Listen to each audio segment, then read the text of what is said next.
Welcome to This Podcast Is Making Me Thirsty, the number one destination for Seinfeld fans. This is episode 162. Today's guest is an activist, author, and an Academy Award winning actress. You know her from Children of a Lesser God, Reasonable Doubts, The West Wing, The L Word, CODA, and of course, she played the beautiful lines woman Laura in the season 5 episode of Seinfeld, The Lip Reader. Please welcome Marlee Matlin. Marlee, thank you so much for joining us. Thank you for having me. Episode 5? Episode 5? No, season 5? Episode 5. Season 5, yeah. Oh, season 5. Wow. Amazing. Amazing. So take us back, Marlee. 1993, you were 28 years old, and you get the call to be on Seinfeld. Tell us a little bit about how the opportunity came about. Was there no audition? How'd you get the role? So as far as I remember, I was in New York City for an event, and I think we were leaving the next morning, something like that, and I got a phone call from my agent in my room. You know, the old thing called a telephone, not a cell phone, a telephone. And Jack answered, and it was my agent in Los Angeles who was screaming on the other end of the phone. And I thought something happened, somebody died, whatever. I mean, really freaked me out. And I said, wait a minute, Carla, what's wrong? And she said, can I swear here on this podcast, by the way? She said, you got fucking Seinfeld, the coolest show on television. And I was like, what? Oh my God. And it was surreal. It was surreal. I mean, I just said, you know, we have to do this as soon as possible. And it was just one of those phone calls that you really, really, really, really, really get good news from your agent. Well, that's great. That's great. And this was I believe it was one of your first comedic roles. And it really is amazing to watch, like the first scene at the US Open when Jerry's talking to you and you're not hearing him right. And then he turns around and he's like, what are you, deaf? And you say, bingo. And that line delivered so perfectly, the comedic timing on that line is amazing. And I think it really set the tone for the whole show to kind of let us all know, okay, this is something we can laugh at. This is going to be fun. Like you really stuck it to Jerry, and Jerry never really got taken like that in the show. He usually is the one who's kind of, he'll dump the girl or he comes out on top. And you were the one who were like, bingo. And he felt so silly. And it's such a great scene. Maybe just kind of take us through that, working with Jerry in that scene. So as it turned, I mean, a lot went on, and you're right. It was my first comedic role, but it's funny. It was the first time working also with 5 cameras, working on a sitcom set. I had absolutely no idea how it worked with 5 cameras going on. I mean, it was something completely new for me. I mean, working with an audience, working with cameras, five of them. I mean, I'd done theater. And I'd been in it, and I know how about, get in your mark, and when things say action, you go and all that, and staying within frame and cameras and all that kind of stuff. Maybe 2 cameras, maybe 2. But the fact that there were 5 when I got there, and a lot was going on. But what happened while we were shooting with these cameras, I remember standing there rehearsing, and I thought to myself, wait, there's a camera there, and my back is to this camera here, and then there's a camera there. And I started to get a little bit worried about where to look, where to stand. But listen, I was a guest star. I was in their space, okay? And so I didn't want to like rock the boat and be a pain in the ass, if you want to put it that way, that kind of guest star that you hear about all the time. And so then I thought, how am I supposed to figure out? I don't understand how it is I can say, and so I sort of raised my hand and I said, I don't understand. And I sort of let it slide. I just kind of went with the flow. I sort of winged it, basically. And it got more and more confusing because with not only the cameras, we had 4 superstars right in front of me, with those 4 on top of it all. And I remember having gum and having to chew gum to calm my nerves. And I kept saying over and over again, I felt that, am I making a mistake? Am I doing something wrong? It was so distracting. Finally, they said to me, Marlee, look, Jason said, we are so happy to have you here with us. Don't worry about the cameras. Let them worry about it. Just take care of yourself. And I said, okay. And from that point on, everything was fine. And I had so much fun. It was great. Wow. Yeah, we've heard that from a ton of guest stars. And the beauty of Seinfeld and why it's so great, we believe, is the unselfishness of those main 4 you talked about. So absolutely. They were never selfish. They were so accommodating, so friendly, so professional, so funny, and so smart. And knowing that they wanted you there, knowing that they were welcoming you there.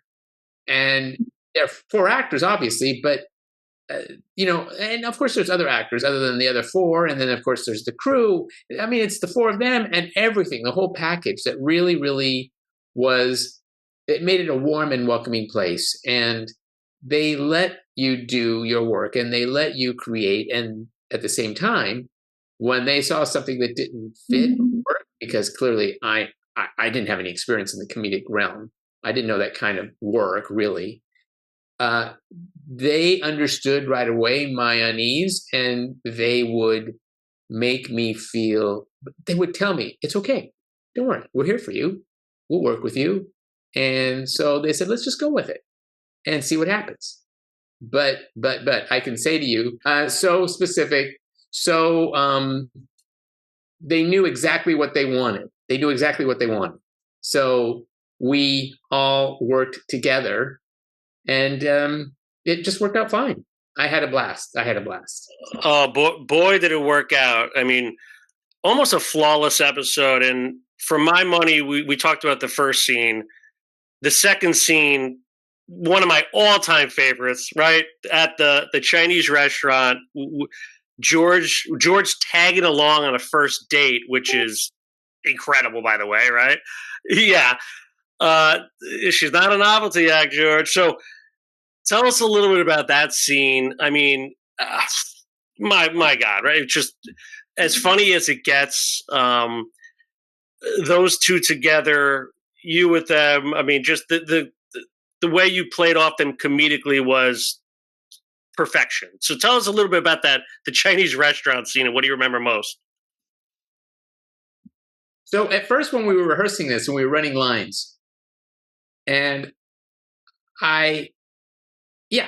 timing was extremely crucial in this particular scene. And so I think we rehearsed 2 or 3 times, and we ran that scene because, being deaf, I didn't know what they were saying, but I'm very, very observant.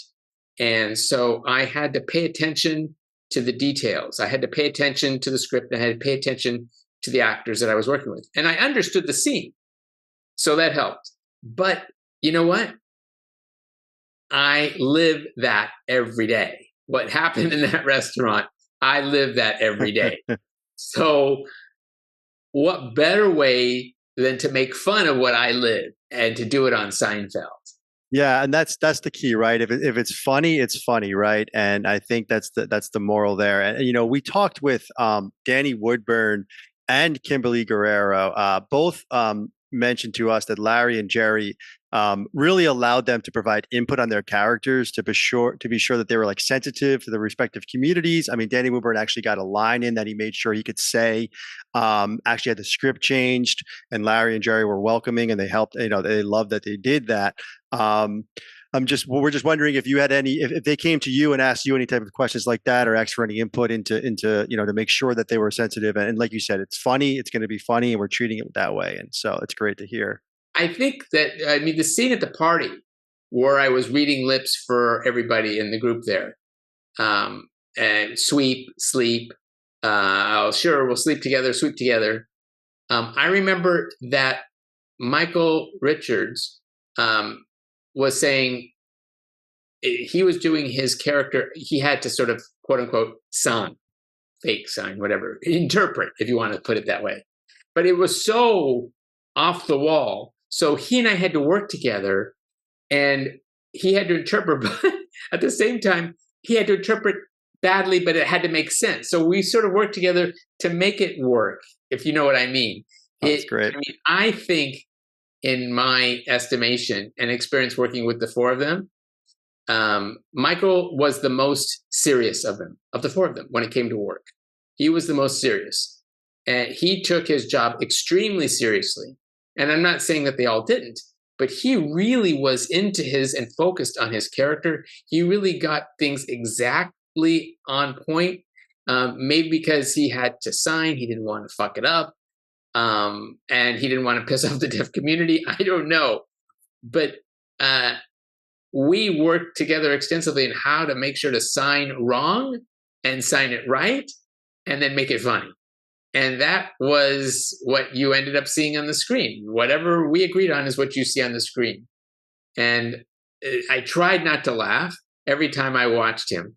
And I've never seen work on a set that worked so fast. They really, I mean, maybe 2 takes if we were lucky. And that was it. That was it. Wow. Yeah. I mean, and in that scene, there's another key part that I think is worth noting, and I'm sure you worked on this too, as you just mentioned. But when you're signing as George is like in trouble and the whole thing's kind of blowing up in his face, and he's like over there kind of yelling, and you smash him in the eye, which again, comedic timing and also the physicality of it. And like you had mentioned earlier, you're new on the set, and you're kind of. We're nervous going in, and here you are like hitting one of the main stars in the face. I mean, that must have been just having that physicality of it. Maybe you could talk a little bit about having to do that as well. It was not easy. We had to work to make sure that the timing would work out perfectly. We had to work on that more than anything else, I believe, on the episode, because physically, doing that kind of stuff, you have to be careful too. At the same time, you have to be fun and make sure that the timing is right. Make sure he's safe when I hit him in the face. So I was so scared to hurt Jason, and that I didn't really want to do it. I mean, I didn't want to do anything. He goes, Marlee, just trust the process. Trust the process.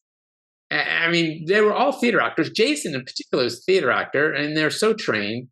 And so I mean, he actually taught me how to slap him properly by hitting him in the face, and literally took my arm like this and like my hand, and then made him slap him. I said, "Are you really want me to do it?" He goes, "Just go with it, Marlee. Just go with it." And I said, "Okay." And I slapped him, and he was the one who controlled it actually. But he made sure that I didn't hurt him too. So, but that was one of the struggles that I had in doing that scene. But it was fine. So fun.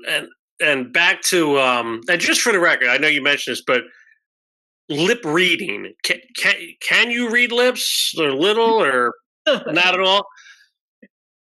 Reason I'm asking is all the famous scene, of course, in the car with Jerry after the date. I'll pick you up at 6. 6 is good. I mean, obviously that could get confusing when reading lips.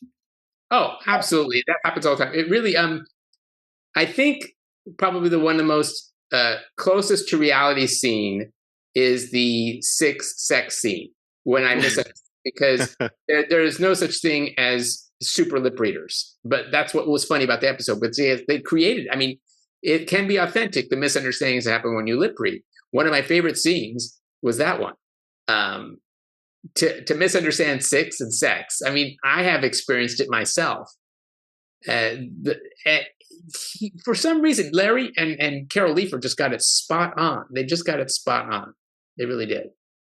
Yeah, you mentioned Carol Leifer. That's where I was just going to go with that question too. Is this was her first actual episode that she got credited with writing, and she gave not only a female voice in the show, but a strong female voice in your case. I mean, she definitely wrote a lot for Julia too, I believe. But how much interaction did you have with Carol on the set? As far as did she give input into the character or anything like that? Or I never did. I never gave her any input. Okay. She never asked for any input. To my knowledge or to my memory, I never gave her anything in terms of my input.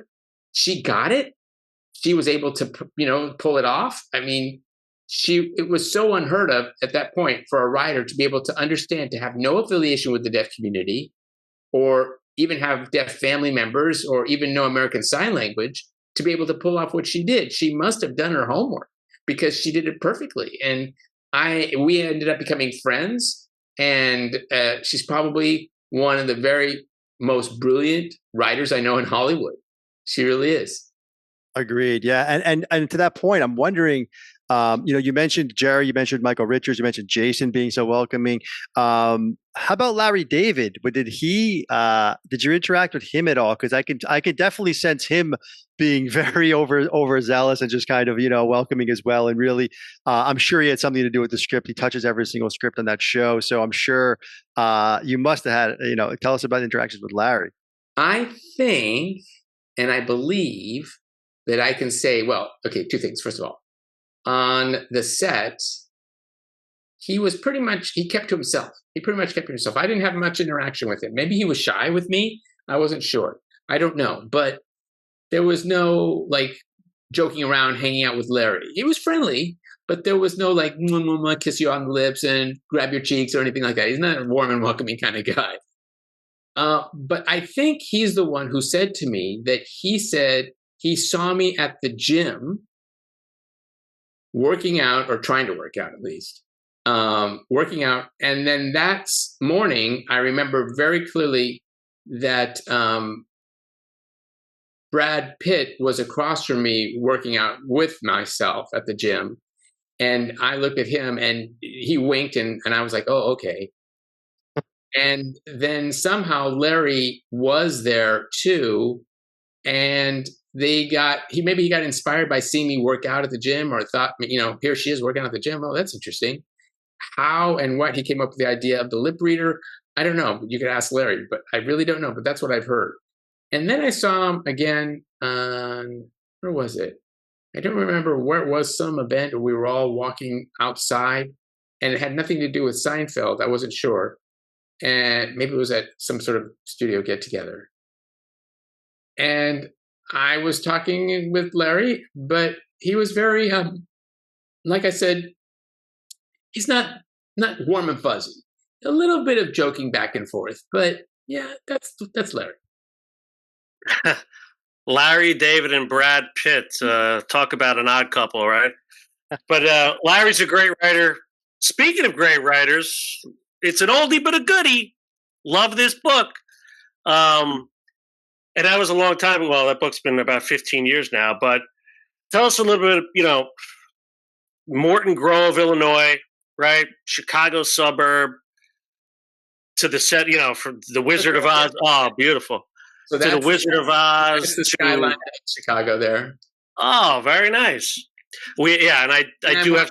I'm watching you guys, and I'm watching my Bears behind my computer here on television right now as we speak. Nice. Very nice. I was going to say, real quick, Bears, Cubs, or Bulls? All right. And I had a little fun fact here. I don't know if you remember this, Marlee. So August 9th, 1989, you were on the Arsenio Hall show. Do you remember who the other guest was? Of course, it was supposed to be Michael Jordan. Oh, it wasn't? No, I was there for him. Oh my God. Wow. So here's the story. Arsenio Hall was a friend of mine. He called me 2 hours before the show started. And he said, Marlee, you need to come in and replace a guest that couldn't show up. It's at the last minute. And I said, sure. Okay, fine. Michael Jordan. Okay, I'll take his place. Fine. And so I get to the set and I'm nervous as hell. And I wasn't expecting to be there. And I was backstage and I saw that they had this giant bowl. I mean, the big ass bowl of candy, just like big ass bowl of candy for the guests. So I decided, I mean, I didn't ask for permission to do this. I decided that I would break the ice by, when they called my name, that I would bring out the big bowl of candy and throw it to the audience just because they, you know, they deserved it. I wanted to break the ice. And then I sat down and I said, you know, I mean, listen, I gave them candy because you guys were expecting a big, tall black man, but all you got was a short, white, deaf, Jewish bitch. And so there you go. Oh, that's great. Yeah, because we saw that tidbit. We had to bring it up. That's Yeah. a really good story. And actually, it was I have the license plate that I used that Arsenio gave me that says SWDJB. You want me to get it? I can show it to you. Not exactly. No, Chuck. Not exactly, no? No. It's not that. She had two. She had one that said SWDJB, short, white, deaf, Jewish bitch. But then Arsenio gave her one that said, oh. There you go. SWD MILF for those just listening, it said. So, so that was 1989, and then fast forward. I believe, according to the book, right? I believe he got married to Kevin in 1993, which was the same year as Seinfeld. So, pretty big year, right? Marriage and Seinfeld all in one year. Was there? It's a nice little honeymoon gift, I would say, but. Were you a fan of Seinfeld? This is season 5. So what do you remember about the show, watching it before you came on the set? Was there a nervousness, or just, were you kind of so familiar with these characters that it was a little easier? I didn't actually watch it episode per episode. I would watch, I wasn't a faithful watcher, if you want to put it that way. I would watch it when I could, because I was working on Reasonable Doubts with Mark Harmon. So I was working a lot, didn't have a lot of time to watch TV. And it was hard for me to sit still and watch TV because, you spend so many hours on the set. The last thing you want to do is sit in front of a television set and watch. And I didn't want to watch television because I work in television. So, but I watched it occasionally. And because it was the most popular show on the network. And it was also on NBC. My show was on NBC. Their show was on NBC. So there you go. And to see the poster of Reasonable Doubts in an episode of Seinfeld with Mark Harmon behind Jerry and Jason. That's right. It was always kind of, it brings a smile to my face every time that episode's on TV too. So I've been on Seinfeld twice. So when they made the offer, naturally I just said no. Because it was such an iconic show, I had to say yes. It was no doubt. Yes, that's true. Great call about the poster. Yeah, and in that same kind of question that Chris asked, I was curious too, because your career has been, just legendary and just so many different roles. And when we touched on it earlier, that Seinfeld was sort of your first comedic role, if you will, but you've done a bunch since then, obviously. What is your thoughts on comedy versus drama acting? Which maybe do you prefer and why, or just maybe you could just which has been more rewarding in your mind as far as some of the roles you've had in your amazing career? I guess at the end of the day, it's all about script. It's all about character. It's all about who you're working with. And I don't want to be pigeonholed into one kind of genre when it comes to shows that I do. I've done enough that I've had a chance to work on drama or dramedies. I've done like Picket Fences, for example, which is comedy and drama. I got to work on a very off-the-wall show. My Name is Earl. Okay, that one was pretty off the wall. And that was also one of my favorite shows. I like quirky shows. I like things that are off the wall. Even Shameless. I would love to be on a show like Shameless because, that's so maybe because I'm from Chicago, that's why I like Shameless. Yeah. I like challenges, and I like the challenge in a role, and I'm up for anything really, comedy or drama. I've worked on the L Word for 3 years, playing a lesbian. That was fun. And The West Wing as a poster, which was a really hard job to do because The West Wing was really tough because of the pacing and all the big casts that would be in one scene, and then the long hours on that show. And Aaron Sorkin, I mean, of course, who doesn't want to work with Aaron Sorkin? I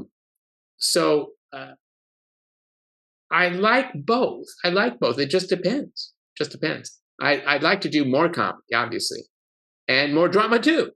As long as the work is good, I'm up for it. Yeah, and speaking of the work, CODA, wonderful film. You know, to me, it could be a comedy and a drama. I mean, you were so funny in that. You know, it just takes me back, because 30 years ago you were in The Lip Reader. Why did it take 30 years to make a film like this, to showcase children of deaf adults? It's just, I mean, I guess someone had a light that went off in their head and thought, okay, hey, why don't we do a movie called CODA? Why not? And that's Sean Heder, who wrote the film. Just a second, my power went off again. Sorry.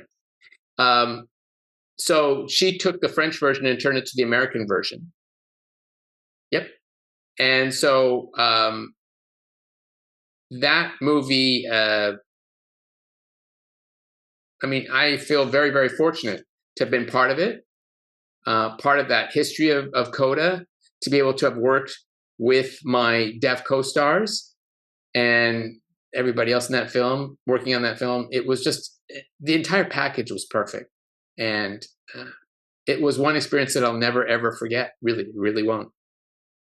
Yeah, it's one of, yeah, agreed. And another experience that I think iconic television is singing "Just the Way You Are" on Sesame Street, right? I know you're a big Billy Joel fan, as am I. I mean, one of the best. And it's funny, Jerry Bought His House, tie it all together to Seinfeld. But you know, what was that? I know you've spoken on that, you've written in your book about it. But can you tell the audience maybe that feeling you had of singing "Just the Way You Are" and Sesame Street? You know, that's one of the ones that I think I'll never forget.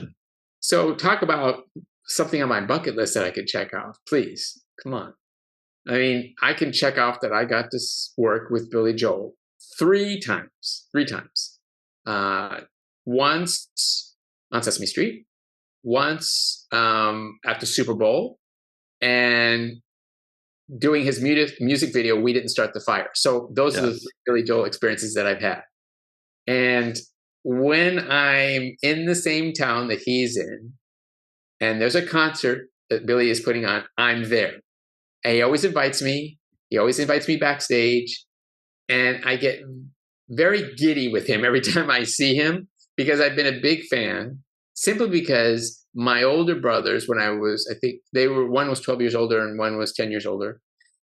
So they're kids from the 60s, hippies, if you want to put it that way. And they always played music. And one day they looked at me and they saw that I could enjoy music too. So how to go about that was that they introduced me to Billy Joel, and they gave me his lyrics on a piece of paper, and they pointed every time I could hear a word. I could hear the word, but I couldn't hear what they were saying. So I learned to hear his music. And "Just the Way You Are" was my famous song. "My Life" was also one of my favorite songs. And I began to sign his songs, and I knew them. And when I met him, I signed in front of him. We had dinner together. And say that again, Marlee? I couldn't read his lips at all. I could not read. He has that New York accent, wherever he's from. And it didn't matter. He was Billy Joel, and I'm sitting with Billy Joel having dinner in an Italian restaurant. Okay, come on. All right. So that's how it came about. Wow. Incredible. Well, listen, my 7-year-old son loves Billy Joel, so that we're passing the torch. But speaking of kids, I know you have 4. 4 Seinfeld fans? They always watch Seinfeld. Yes, they love Seinfeld. They love Seinfeld. Their friends love Seinfeld. Their friends always see the episode that comes on every day. And every time it's on, they call my kids and they tell them, and they said, "Your mom's on TV again playing The Lip Reader." And they know, they think I'm cool because of that. So only because I was on Seinfeld. So not only on Seinfeld, but you were Emmy nominated. I mean, yes, what an honor. Should have won. Thank you. It's funny. I was standing. I have to tell you a bit of trivia. I was standing in line at this event called The Night Before, which is a party that they had before the Oscars. And Jerry and I were standing next to each other in line. And he said, "Marlee, your episode is one of my 10 favorite episodes." Wow. Wow. Yeah. Agreed. Really was. I mean, it's such a special episode, and you get to interact with all of them, which is great. I mean, we mentioned the Chinese restaurant, but the party scene, right? You're late. Elaine was there. I mean, Michael. Wait, so just so we're clear, does Michael Richards, can he sign, or was no? Okay. Only monkey. Only monkey. Do you know what he signs? Do you know what he says? He says, "I know the monkey dance," and he and Marlee just came up with that right there on the spot. Wow! Came up with it right there. Oh my god! Because I mean, I don't know how you mess up sweep and sleep, but yeah. Listen, it was great. It was well written. Carol did a great job, and we had to just say the words. We had to act them out, and it was the funniest way I could think of doing it. I mean, people on the street still stop me and say, "Seinfeld, you're the lip reader, right? Sweep, sleep." People still do this everywhere I go. Everywhere I go, it happens. It's as if somehow I didn't even know I was on it. They'd say, "Hey, you were on Seinfeld." Like, I know I was on Seinfeld, but I feel extremely blessed and honored to be part of history like that. Yeah, and we've been blessed and honored to watch you through the years. You've been an inspiration, not just to Americans out there, but obviously the deaf community and just actors in general. You just, to all the mothers out there, incredible. We love you, Marlee. We can't thank you enough for spending some time with us tonight. Marlee. Thank you. A lip reader, top 10 hands down. Yes, and no soup for you. What? No soup for you. Yeah, exactly. Love it, Marlee. Thank you so much, Marlee. Thank you, Jack. This has been great, Jack. You're the best. Thank you, guys. You take care. Bye-bye. Thank you. Bye.